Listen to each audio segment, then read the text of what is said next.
मी भूपेश फुलकर, पक्षाचा कार्यकारी आहे. मोहनलाल पाटील, राष्ट्रीय महासचिव, आपले राज्य महासचिव,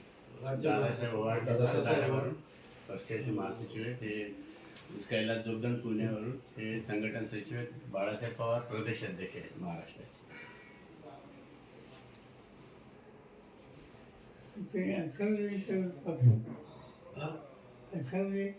ते आठवड्यांबरोबरच काम करायचे. त्यांनी त्यांचा वेगळा गुट काढला नव्हता. आमची याच पक्षाचं आठवले. आमची इच्छा आहे आठवले साहेबासोबतच आम्ही सुरुवातीला होतो सगळे. परंतु 2019 मध्ये आठवले साहेबांनी वेगळी पार्टी तयार केली. कारण BJPच्या संदर्भामध्ये 2018ला आमच्या राष्ट्रीय कार्यकारिणी